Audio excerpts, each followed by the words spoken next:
Donc nous arrivons au chapitre 11 de cette première lettre de Paul aux Corinthiens.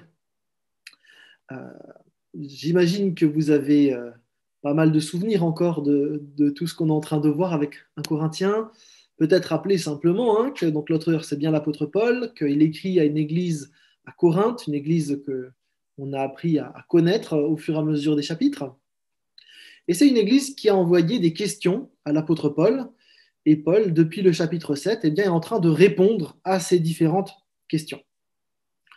Le contenu de la lettre, il y a pas mal de recadrage, parce qu'on est avec une église qui a quand même pas mal de problématiques. Et Paul ne mâche pas ses mots avec cette église et il essaye vraiment de remettre les choses dans la bonne direction. On a vu pas mal de questions déjà que les Corinthiens ont posées à Paul et auxquelles Paul a répondu. Il était question de sexualité, de conjugalité, avec 1 Corinthiens 7, verset 1, et puis donc tout le chapitre 7. À partir du chapitre 8 jusqu'à la dernière fois, au chapitre 10, on avait vu que c'était la question de comment vivre dans une culture idolâtre, avec la question des viandes sacrifiées aux idoles notamment. Et là, cette fois-ci, nous arrivons à une nouvelle question que posent les Corinthiens. Alors, on comprend bien que pour bien pouvoir interpréter cette lettre aux Corinthiens, il faut tenir compte de ce dialogue entre les Corinthiens et l'apôtre Paul. Si on ne le tient pas, on risque de partir un peu dans le décor. On est donc dans un dialogue avec une lettre interposée entre les deux. Alors, si on prend simplement ce qu'on avait vu avec 1 Corinthiens 7, vous vous souvenez que dans le dialogue, justement, si on ne fait pas attention, on peut avoir des personnes qui prennent pour une parole de Paul ce qui est peut-être une parole des Corinthiens. Et donc, du coup, on avait vu dans 1 Corinthiens 7, verset 1, que c'était problématique, puisque dans 1 Corinthiens 7, 1, il était question que l'homme ne devait pas toucher sa femme, ou deux femmes. Et puis, dans d'autres versions, c'était les Corinthiens qui disaient ça, et Paul répondait juste derrière. Et on avait tranché en disant que Sommer avait probablement raison de traduire que c'était une citation des Corinthiens, parce qu'au verset 2, le texte commence par cependant, ce qui semblait donc dire le contraire donc, de ce que les Corinthiens avaient dit à Paul dans leur lettre. Donc il va falloir qu'on avance ensemble. Le problème, c'est qu'on n'a pas la lettre des Corinthiens. Et donc, du coup, ce n'est pas si simple de savoir comment interpréter chaque texte. En plus, le texte grec, il s'écrit en majuscule, sans ponctuation, et donc on n'a pas de deux points, ouvrez les guillemets, pour pouvoir nous aider quand on a une citation des Corinthiens. Donc, il va y avoir des options divergentes, et on va aborder un texte qui a nourri les débats entre chrétiens depuis des générations. Et donc, on va avancer ensemble. Je vous montrerai les différentes options d'interprétation dans ce passage. Mais comme on est dans le cadre de l'étude biblique, je me mouillerai un petit peu. Je vous donnerai un petit peu ce que moi je crois, avec les arguments qui vont avec. Alors en disant ça, voilà, je veux redire que si vous n'avez pas le même point de vue que moi, c'est pas grave, c'est même très sain, et qu'on peut rester frères et sœurs dans la joie tout en n'étant pas d'accord. Ça ne me pose aucun problème. J'espère que ce sera la même chose pour vous. Donc voilà, on va avancer ensemble tranquillement. Alors je vous propose sans plus tarder de lire ce texte de 1 Corinthiens 11 à partir du verset 2, puisque je suis le découpage classique des uns et des autres qui est de dire que le chapitre 10, initialement, la question des viandes sacrifiées aux idoles s'arrêtait au verset 1, et donc on a notre nouvelle question à partir du verset 2. Vous savez que le découpage des versets, ça date du XIIe siècle et que ce n'est pas toujours très fin comme découpage. C'est le cas là dans 1 Corinthiens 11, le chapitre commence réellement en fait au chapitre 2. Donc, je vous propose de lire ces versets 2 à 16, et puis ensuite, on aura un temps de réaction à chaud de ce que vous pensez de ce texte avant de l'étudier plus en profondeur. Je lis donc 1 Corinthiens 11, versets 2 à 16. Je vous félicite de vous souvenir de moi en toute occasion et de maintenir fidèlement les traditions que je vous ai transmises. Je voudrais cependant attirer votre attention sur un point. Le Christ est le chef de tout homme. L'homme est le chef de la femme. Le chef du Christ, c'est Dieu. Si donc un homme prie ou prophétise la tête couverte, il outrage son chef. Mais si une femme prie ou prophétise la tête non couverte, elle outrage son chef à elle, car elle se place ainsi sur le même plan qu'une femme tondue. Si donc une femme ne se couvre pas la tête, Pourquoi alors ne se fait-elle pas aussi tondre les cheveux? Mais s'il est honteux pour une femme d'être tondue ou rasée, qu'elle se couvre donc la tête. L'homme ne doit pas avoir la tête couverte, puisqu'il est l'image de Dieu et reflète sa gloire. La femme, elle, est la gloire de l'homme. En effet, l'homme n'a pas été tiré de la femme, mais la femme de l'homme. Et l'homme n'a pas été créé à cause de la femme, mais la femme à cause de l'homme. Voilà pourquoi la femme doit porter sur la tête un signe de son autorité, à cause des anges.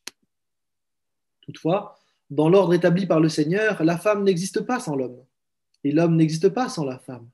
Car si la femme a été tirée de l'homme, celui-ci, à son tour, naît de la femme, et finalement, tous deux doivent leur vie à Dieu. Jugez vous-même de cela. Est-il convenable pour une femme de prier Dieu la tête découverte? Ne paraît-il pas naturel à tout le monde que c'est une indignité pour un homme de porter des cheveux longs, mais qu'une longue chevelure fait l'honneur à la femme? Car la chevelure lui a été donnée pour lui servir de voile. Si quelqu'un s'obstine à contester, nous lui répondons que ce qu'il propose n'est ni notre pratique, ni celle des églises de Dieu. Donc, on va, avant d'entrer dans le détail de la partie polémique, on va commencer par le verset 2. C'est une déclaration un peu surprenante. Je ne sais pas comment vous la vivez, mais quand on considère tout ce que Paul a écrit dans la lettre pour corriger les Corinthiens avec leurs mauvaises pratiques, c'est quand même assez étrange de trouver des félicitations en plein milieu au chapitre 11, après tout ce qu'on a vu sur les viandes sacrifiées aux idoles, sur la conjugalité, etc. Donc c'est assez étonnant. Donc probablement que Paul glisse ici une remarque pour pouvoir tempérer un petit peu tout ce qu'il écrit. Tout n'est pas mauvais chez les Corinthiens, mais Paul parle des problèmes, et donc c'est intéressant de voir que Paul ne rejette pas tout, hein. Il y a de bonnes choses dans cette église aussi. Hein, donc c'est pas une église abjecte où il y aurait que des trucs insupportables. Il y a des belles choses dans cette église. Au passage, on peut noter la notion des traditions. Hein. Ils sont félicités parce qu'ils maintiennent fidèlement les traditions. Alors déjà, c'est intéressant de parler des traditions dans les églises, hein. Dans toutes les églises, quel que soit finalement leur bord, il existe des coutumes qui ne sont pas forcément bibliques, mais qui sont, qui reflètent une manière humaine finalement de concevoir la foi en fonction de la culture, en fonction aussi des interprétations qu'on peut avoir les uns et les autres. Et même dans les églises qui se disent sans structure, finalement, il y a toujours un poids de tradition. Elles ne sont pas forcément mauvaises, mais elles peuvent le devenir si on considère que les traditions sont inspirées par Dieu. Hein, donc, il faut rappeler quand même que Dieu a voulu que l'Église ce soit un peuple multiculturel, multiethnique, centré sur le même message fondamental, l'évangile de Jésus-Christ. Et que vous soyez de cette partie du globe ou de l'autre partie du globe terrestre, vous n'allez pas tout à fait vivre les choses de la même manière. En plus, on a des différences éducatives, des différences de personnalité, et donc forcément, ça va rejaillir sur notre manière de vivre l'Église. Donc, l'idée, c'est que, avec nos différences et nos richesses, eh bien, on soit ensemble pour pouvoir célébrer Dieu.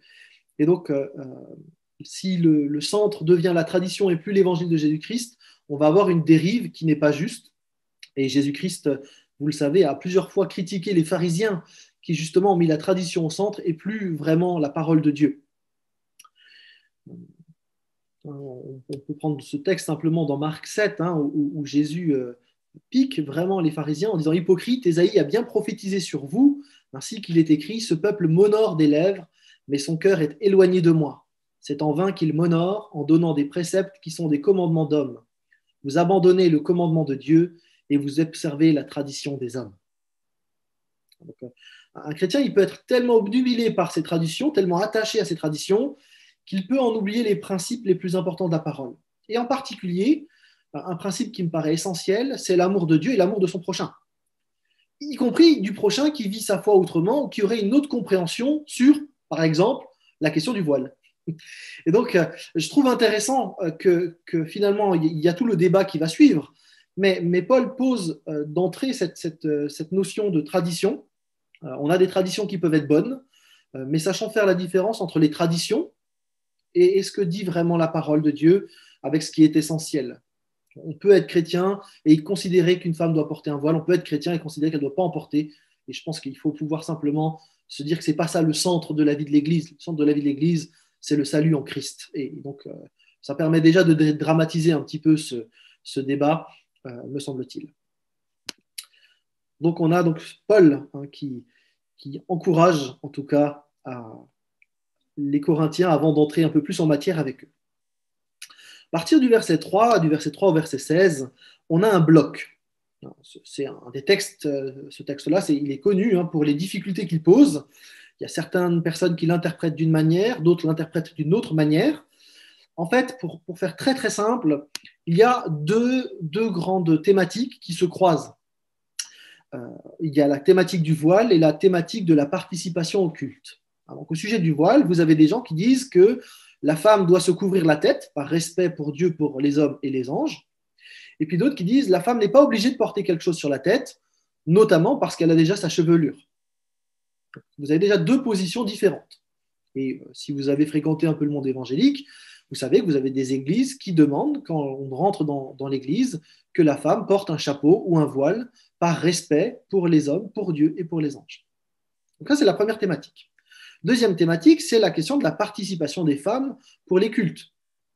Donc certains disent la femme doit se taire durant le culte parce que c'est une affaire d'homme. D'autres disent la femme peut prophétiser et donc participer au culte, mais pas prêcher parce que la prophétie, c'est pas la prédication. Et puis d'autres qui disent la prophétie, c'est aussi la prédication, donc il n'y a pas de limite dans le culte pour la participation des femmes. Et donc, en fonction de la manière dont vous interprétez ces différents éléments, vous avez en gros l'éventail de toutes les possibilités d'interprétation évangélique qui sont défendues sur ce sujet-là. Ça va jusque-là ? Alors, on va essayer d'avancer un petit peu et on va essayer de voir aussi comment nous, on se positionne, puisque, en fait, ces différentes interprétations, elles existent, on veut les respecter en tant que telles. En même temps, quand on est une église locale, forcément, il va falloir qu'on ait une pratique quand même. Et donc, c'est pour ça que je vais me mouiller un petit peu tout à l'heure. C'est pour vous dire aussi comment nous, avec les anciens, il y a quelques années, on a réfléchi à ces questions-là, on a débattu entre nous, on a lu les différentes interprétations, et finalement, on a été convaincus par une interprétation pour pouvoir ensuite avoir une pratique d'église cohérente. Donc, il faut peut-être dire encore que c'est assez facile pour un homme de regarder le débat de loin, parce que finalement, il y a assez peu d'enjeux pour nous. À part le fait de ne pas venir avec un chapeau à l'église, mais bon, dans notre culture, on ne vient pas régulièrement avec un chapeau, donc ce n'est pas très grave. Mais par contre, pour les femmes, ça a des implications quand même assez importantes, et donc ça vaut la peine vraiment de prendre le temps de bien considérer les différents éléments. Le texte que nous avons lu est un texte compliqué, pour trois raisons. D'abord, les mots utilisés. Il est question de voile, il est question de tête en grec, et ce sont des mots qui ont plusieurs sens. Donc déjà, ce n'est pas si simple. Ensuite, l'argumentation de Paul, elle est assez compliquée à suivre, parce que comme l'a dit Christian, et puis Yveline aussi, il semble qu'il dit une chose, puis après il le nuance ou il dit autre chose. On a un mot d'opposition en plein milieu, verset 11, toutefois. Donc c'est bizarre, c'est pas fluide comme lecture. Et puis le problème dans l'Église, pour une bonne part, on ne sait pas de quoi il s'agit. Donc on est obligé de poser quelques hypothèses. C'était quoi le problème à Corinthe ? On a un petit peu du mal à le voir de manière claire. Donc, vous comprenez que ceux qui disent de manière un peu péremptoire, voilà ce que dit la Bible, c'est très simple, c'est peut-être pas si simple que ça, en fait, comme débat. Et donc, il nous faut poser quelques nuances et avancer avec humilité. On avance donc un petit peu avec le verset 3. Verset 3 qui affirme « Le Christ est le chef de tout homme, l'homme est le chef de la femme, le chef du Christ, c'est Dieu. » On a dans ce texte le mot « chef » qui revient plusieurs fois. Il ne nous a pas échappé. Et donc, pour ce mot chef, en fait, c'est une traduction d'un mot grec, le mot képhalé. Képhalé, et donc je cite des commentaires qui disent voilà, ce mot signifie tête, qui est la partie du corps donnant la direction à suivre, ou encore chef avec l'idée de soumission. Un couvre-chef, c'est bien un couvre-tête. Donc, c'est vraiment cette idée-là. Et donc, c'est l'interprétation qui a été pendant très longtemps défendue en théologie, notamment par les pères de l'Église, donc les successeurs des apôtres, qui maîtrisaient le grec mieux que nous et qui n'avaient pas de problématique à dire simplement que képhalé se référait à l'autorité, à un rang supérieur ou à la prééminence. Il y a une thèse nouvelle qui a fait son apparition sous la plume de Gordon Fee, qui affirmait que képhalé, en fait, il avait aussi un autre sens, un sens symbolique, celui de source de vie. Et donc Gordon Fee, il explique dans un livre que Christ est la source de la vie de l'Église, tout comme l'homme était la source de vie de la femme, il était avant la femme, et donc on est dans quelque chose de chronologique, mais on n'est pas dans une hiérarchie d'autorité. Et donc, du coup, évidemment, il y a pas mal de gens qui ont suivi Gordon Fee, parce que l'argument de dire qu'il n'y avait pas d'autorité, c'était intéressant pour une partie du monde évangélique. Alors la thèse, elle a pas mal servi pendant plusieurs années, mais c'est un théologien français, Sylvain Romerovski, qui finalement a fait toute une étude sur Képhalé, que je peux vous envoyer par mail si ça vous intéresse. Je l'ai en stock en PDF.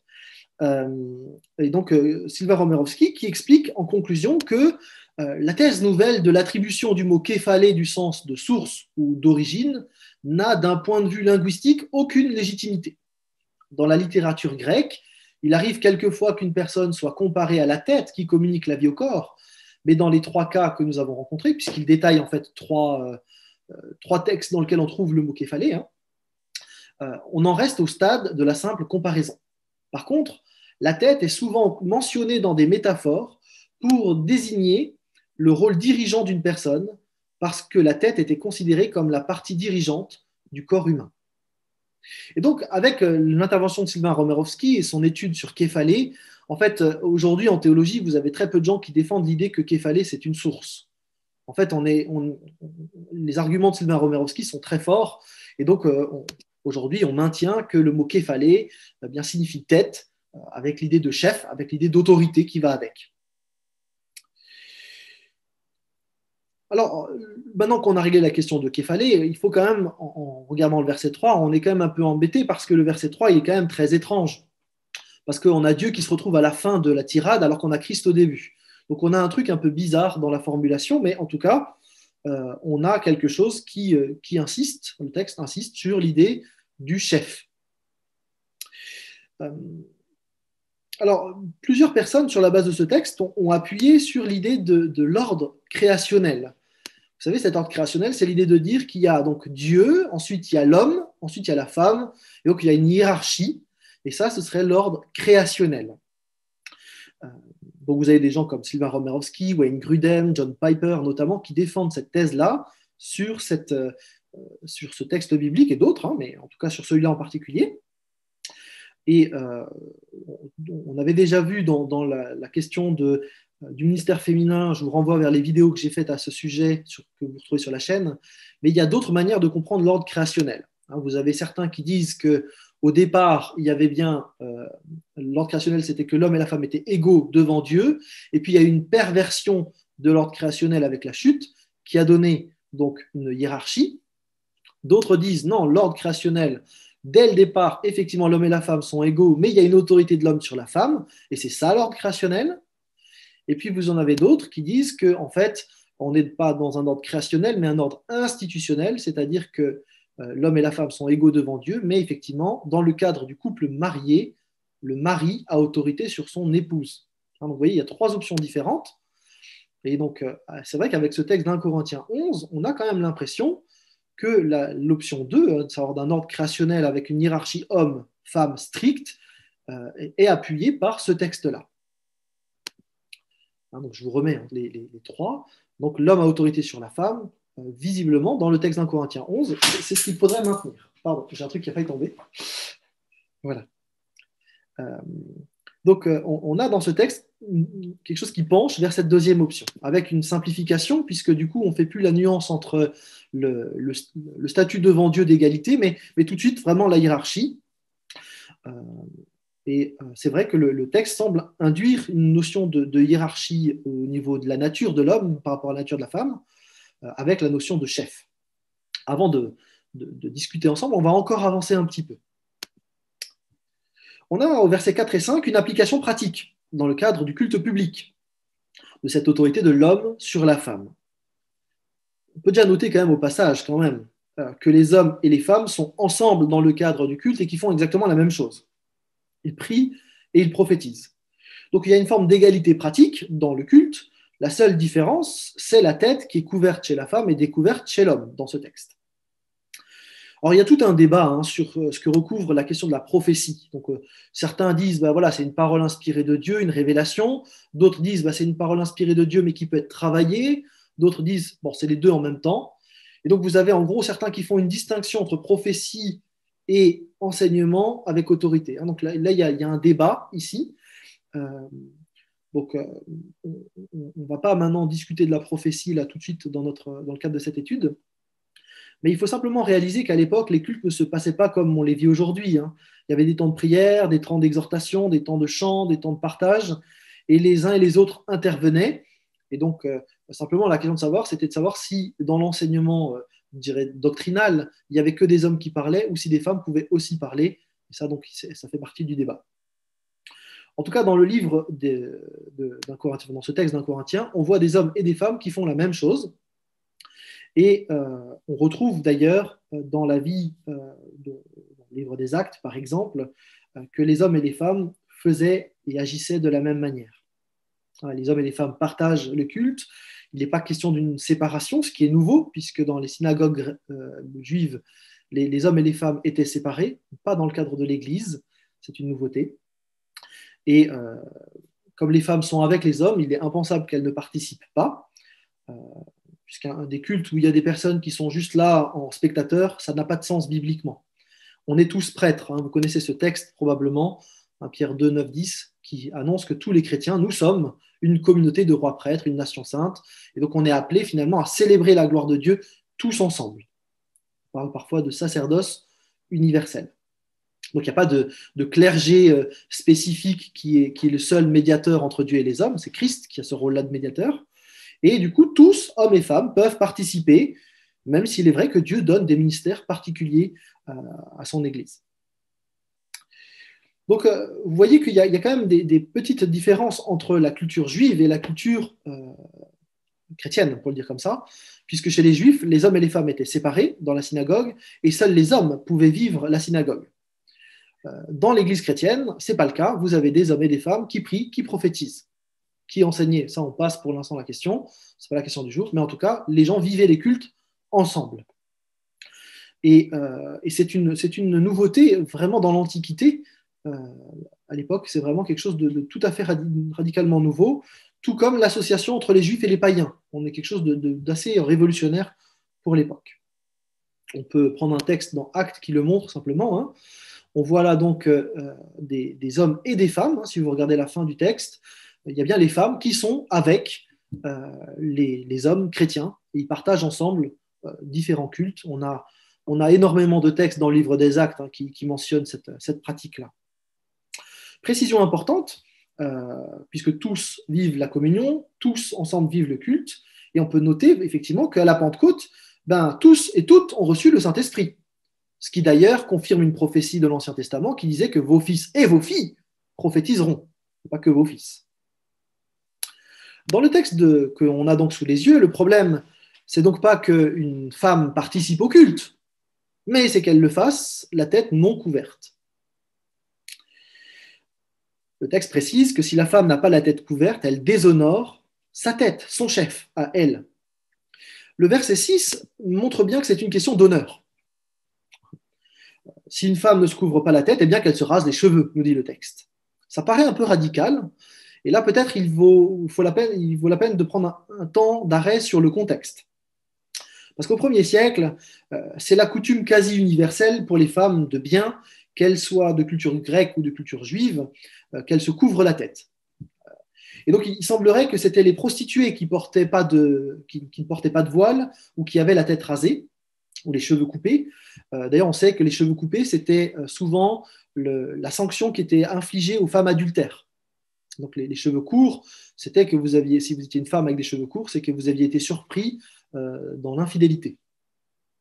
Vous avez des traités juifs, je vous en lis un, le traité Ketuvot 72a, qui précise « Il est honteux pour les filles d'Israël d'avoir la tête découverte. Une femme doit couvrir ses cheveux lorsqu'elle est en public. » D'accord ? Dans la culture grecque, vous avez la même chose. Ça a été longuement discuté, mais il semble vraiment que les femmes grecques étaient normalement voilées, elles aussi.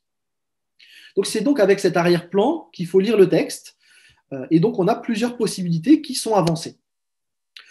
Le problème sur place, c'est quoi ? Alors certains pensent qu'il y avait des femmes de l'Église qui, profitant de l'égalité avec les hommes dans le culte, en avaient profité pour enlever le voile par insubordination. Elles ne voulaient plus écouter leur mari, elles ne voulaient plus se soumettre. Et donc Paul les reprendrait parce qu'elles déshonorent leur mari Elle déshonore aussi elle-même et Jésus-Christ, qui est leur chef spirituel.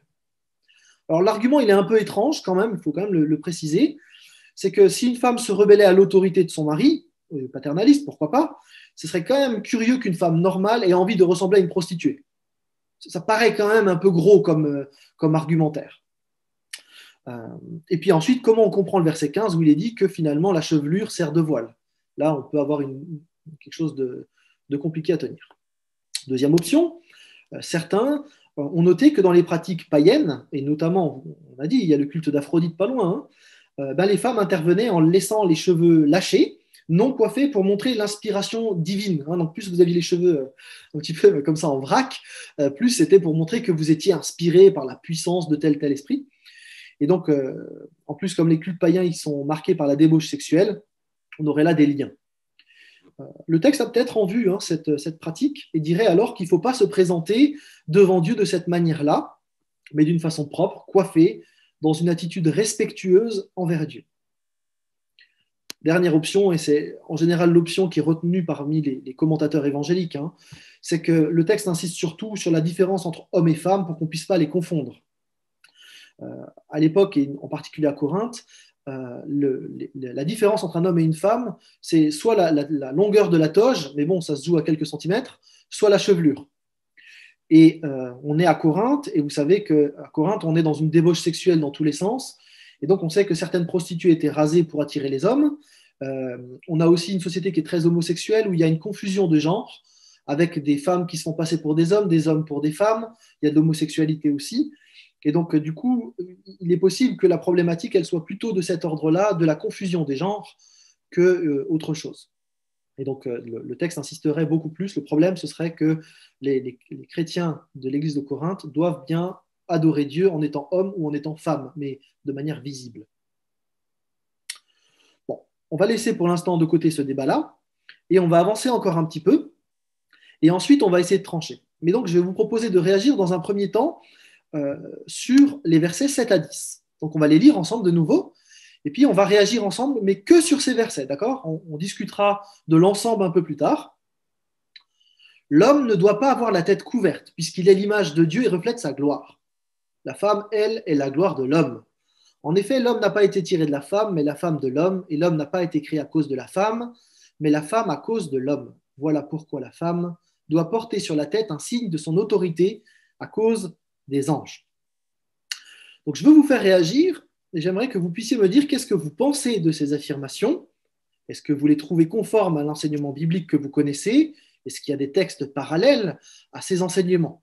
Voilà. Donc je vous laisse réagir. Vous pouvez ouvrir vos micros, je vous remets le texte, mais vous pouvez réagir maintenant vraiment sur ces versets 7 à 10. Qu'est-ce que vous pensez de ces versets?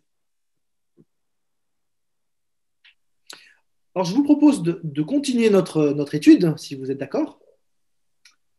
Et on va regarder un petit peu, parce qu'effectivement, il y a quelque chose d'étrange. D'abord, cette expression, l'homme est l'image et la gloire de Dieu, la femme est la gloire de l'homme. C'est vraiment étrange comme expression parce que le texte de Genèse semble dire vraiment le contraire. Si vous prenez Genèse 1, 26, 27, dont a parlé Christian, on a faisons les humains à notre image, et puis donc les humains qui sont créés à l'image de Dieu, hommes et femmes, ils furent créés. Donc dans Genèse 1, l'image de Dieu, c'est pas que l'homme masculin, mais bien l'homme et la femme. Et du coup, partant de là, la gloire de Dieu, c'est pas que l'homme masculin, mais c'est l'homme et la femme. C'est l'humain qui a la gloire de Dieu. Donc là, il y a déjà une première bizarrerie. Même si on prend le texte de Genèse 2, qui montre effectivement que la femme a été créée tirée de l'homme, comme le dit le texte, dans le texte même de Genèse 2, on a quand même une notion d'égalité devant Dieu. Os de mes os, chair de ma chair, Isha tiré de Ish. Donc littéralement, vous avez même la même racine verbale, enfin du nom, pardon. Donc là, il y a quand même quelque chose d'assez étrange. Surtout qu'après Genèse 2, en Genèse 5, on va réinsister encore une fois sur le fait que ce sont les humains, l'Adam, l'humain, qui a été fait à la ressemblance de Dieu, hommes et femmes, ils furent créés. De nouveau, on retrouve cette notion que c'est bien l'homme et la femme qui sont créés à l'image de Dieu. Donc là, on a quelque chose de très étrange. Bibliquement, on doit tenir le fait que les hommes et les femmes ont été créés à l'image de Dieu et non pas seulement l'homme masculin. Là, il y a une curiosité qu'il va falloir qu'on s'en occupe. Il y a un autre élément étrange, et c'est Hervé qui l'a souligné le premier, c'est cette question dans ce texte, hein, la femme doit porter sur la tête un signe de son autorité à cause des anges. Bon, déjà, est-ce que la femme, elle doit porter un signe de son autorité de son mari ou de son autorité à elle? Le verset semble plutôt dire, alors en français comme en grec, que c'est son autorité à elle. Donc là, il y a quelque chose d'étrange. Et puis, je ne vais pas entrer dans le débat sur cette question d'autorité, mais c'est quoi cette histoire d'ange aussi? Il y a vraiment quelque chose de très bizarre. Nulle part dans le texte biblique, il est question qu'on devrait porter des signes pour les anges ou qu'il faudrait composer avec eux d'une manière particulière lors des cultes. Dans aucune lettre de Paul, il est question de ça. Or, si c'était une thématique importante, nul doute qu'on la retrouverait ailleurs. S'il fallait que notre comportement soit d'une certaine manière à cause des anges, on en ferait mention, je sais pas, dans Romains, dans Galates, dans Éphésiens, dans Philippiens. C'est pas le cas. Donc là, on a vraiment deux éléments bizarres. Et ces éléments bizarres doivent nous mettre la puce à l'oreille. Il y a quelque chose de louche dans le texte. Quand on regarde le texte dans son ensemble, là, on a là ces textes en rose qui sonnent bizarrement quand même. Hein. Le fait qu'elle outrage son chef à elle si elle prie ou prophétise la tête non couverte. Bon, pareil, on ne le retrouve pas ailleurs. Hein. Donc elle doit se couvrir la tête, l'homme est l'image de Dieu, reflet de sa gloire, mais la femme, elle est la gloire de l'homme. Bon, c'est curieux.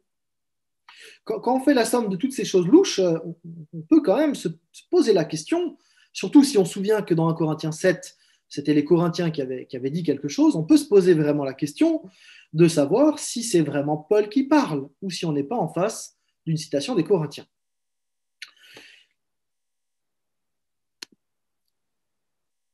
On pourrait imaginer, c'est ce que je vous propose de réfléchir un instant, c'est que toute cette partie du verset 3 au verset 10 serait une citation des Corinthiens, ce que, en fait, Denise nous proposait d'entrée de jeu dans la réflexion. Ce qui est assez étonnant, c'est que si effectivement on a là une citation des Corinthiens, alors vous avez des gens très compétents qui pensent que c'est pas ça, hein, mais moi je vais me mouiller un petit peu, je pense que c'est le cas, c'est bien une citation des Corinthiens d'après moi. Et bien, du coup, on se retrouve en fait avec un discours juif typique du 1er siècle. Que la femme est la gloire de l'homme, la place des anges, etc. Ce sont des thématiques bien connues en culture juive.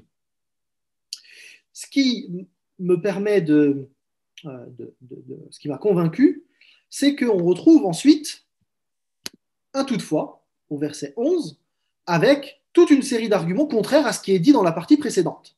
La femme n'existe pas sans l'homme n'existe pas sans la femme. Donc là, on a de nouveau une égalité qui est posée. Parce que la femme, si elle a été tirée de l'homme, celui-ci à son tour naît de la femme. Finalement, tous les deux doivent leur vie à Dieu. Bon. Et puis ensuite, il est question de la chevelure qui est donnée pour servir de voile, et il n'est plus question des anges. Et après, au verset 16, on a une phrase un peu massue. Hein. Si quelqu'un s'obstine à contester, nous lui répondons que ce qu'il propose n'est ni notre pratique, ni celle des églises de Dieu. Mais du coup, si on n'a pas de citation des Corinthiens avant, c'est quoi la proposition que quelqu'un contesterait? Enfin, là, il y a quelque chose qui... Ça colle bizarrement. Alors, je vous propose d'avancer encore un petit peu avant de débattre ensemble, parce que j'imagine qu'il y aura forcément du débat. Le mot toutefois, qu'on vous trouvez au verset 11, hein, ce mot, c'est le mot plané, hein, qui marque l'opposition. Alors, si Paul s'oppose à lui-même, ça ne paraît pas possible, si c'était frontal. Alors, certains disent il nuance ses propos, donc il affirme une hiérarchie, puis ensuite il nuance un peu son propos. Ça, c'est une option qui est défendue. D'autres vont dire, mais en fait, il s'oppose aux Corinthiens. Hein, il s'oppose à la notion de hiérarchie stricte entre l'homme et la femme, de ce point de vue-là. Et donc là, il y aurait une réponse de Paul, une réponse assez forte. Alors, les versets 11 et 12, on l'a dit, sont en tout cas à l'opposé de ce qui a été dit précédemment.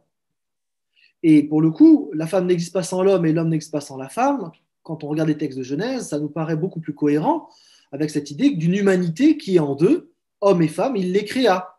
La femme ne peut pas être sans l'homme et l'homme ne peut pas être sans la femme. Là, on retombe sur nos pieds au niveau de la Genèse, quelque part. Hein. Et puis, si la femme a été tirée de l'homme, là, on a un enseignement de Genèse 2, à son tour, l'homme naît de la femme.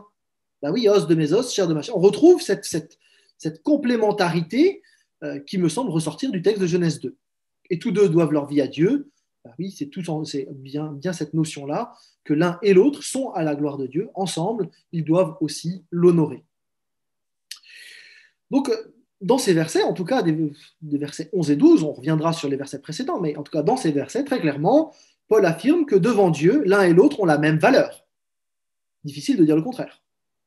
Dieu a créé les humains avec une différence de sexe pour qu'ils puissent prolonger l'humanité en se multipliant, mais ils sont bien humanité ensemble. Ils ont l'image de Dieu ensemble tous les deux, et ils ont la vocation de prolonger l'humanité, de vivre pour la gloire de Dieu ensemble. Au passage, je trouve quand même assez étrange qu'on souligne très rapidement dans certaines églises les versets précédents et qu'on passe un peu vite les versets du bas, alors qu'ils sont dans le même texte.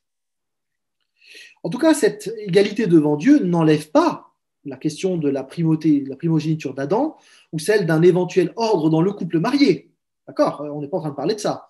Mais le texte ici insiste sur le fait qu'il y a une égalité de statut devant Dieu. Et donc, même si on veut affirmer que hommes et femmes ont des rôles différents dans le cadre du couple marié, ce que je crois par ailleurs, on ne peut pas dire qu'ils n'ont pas la même valeur. Ce ne serait pas juste. Ce texte-là nous l'interdit, tout comme d'autres textes. Donc, le texte d'un Corinthien fait vraiment plusieurs échos à des pensées typiquement juives du 1er siècle. Si on a une citation des Corinthiens, influencée par des enseignants juifs, le texte devient soudainement assez cohérent. La présence des anges, la question du voile, la gloire de l'homme, mais aussi la compréhension hiérarchique absolue entre la nature même de l'homme et la nature de la femme, là, ce sont effectivement des thématiques qui sont tout à fait juives, et le toutefois, du coup, devient tout à fait clair si c'est une citation des Corinthiens. En fait, il est assez compliqué de tenir le texte autrement que de cette manière-là. Parce que même si on essaye de nuancer, il n'est pas facile d'expliquer du coup les versets 4, 5, 6. C'est assez compliqué si on n'y a pas une citation des Corinthiens. Et donc il y a toute une gymnastique intellectuelle à faire là qui me paraît assez compliquée. Et c'est ce qui m'a convaincu de finalement y voir une citation des Corinthiens. Les Corinthiens, peut-être sous l'influence de certains enseignants juifs, étaient visiblement gênés de ce que des femmes ne soient pas marquées comme inférieures aux hommes au sein de la communauté chrétienne. Et donc Paul répondrait ici de manière catégorique en affirmant la même dignité et la même valeur des hommes et des femmes devant Dieu. Mais les versets 13 et suivants ont quand même leur importance. Et avant de débattre, parce que je sais que vous avez envie de le faire, il faut terminer l'étude du passage. Parce qu'en affirmant l'égalité de statut devant Dieu, Paul en même temps ne prône pas le mélange des genres. Donc ça, vous avez je reviens là. Au contraire, il invite un homme à paraître comme un homme et à une femme à paraître comme une femme. Alors évidemment, il ne faudrait pas ici tirer ce texte de son contexte culturel et condamner aujourd'hui les hommes avec des cheveux longs. Ça n'a pas de sens. Ou condamner des femmes avec des cheveux courts aujourd'hui. Ça n'a pas plus de sens. Mais Paul, il pose un principe. Si les hommes et les femmes sont égaux en dignité devant Dieu, ils doivent être en même temps et rester pleinement ce qu'ils sont. Dans l'ambiance corinthienne, qui était faite de débauche, il y avait une confusion au niveau sexuel.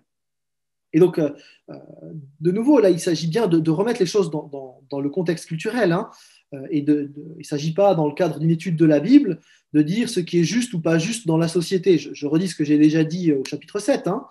On a déjà fait cette distinction. Il faut la refaire ici. Je ne rentre pas dans le débat LGBTQX, plus qui se pose au niveau sociétal. Je considère que c'est l'État qui doit légiférer pour que tous puissent vivre en sécurité et en paix dans la société en fonction de leurs croyances. Et d'ailleurs, au passage, je condamne tout acte de méchanceté à l'égard des personnes qui ont une autre approche de celle qui semble se dessiner du texte biblique. À aucun moment, les chrétiens ne devraient être agressifs physiquement, même verbalement ou symboliquement, à l'égard de ceux qui vivent leur sexualité de la manière qu'ils pensent juste et légitime. L'État, il est dans son bon droit de condamner les violences, même quand elles sont faites par des chrétiens.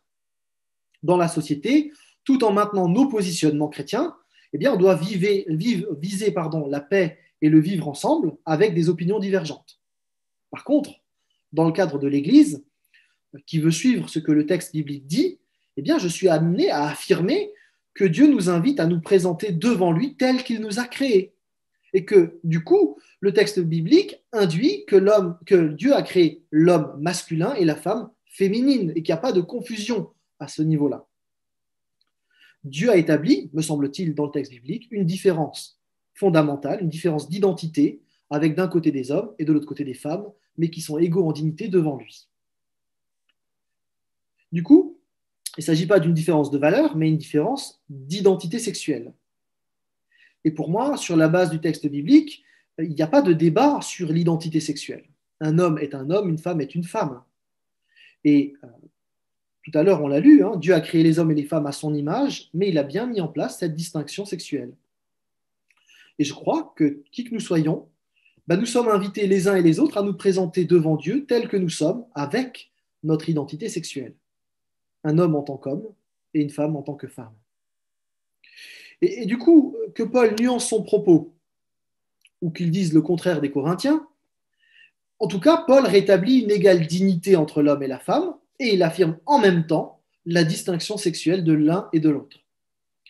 Ça ne détermine pas une valeur différente, mais une identité propre à chacun.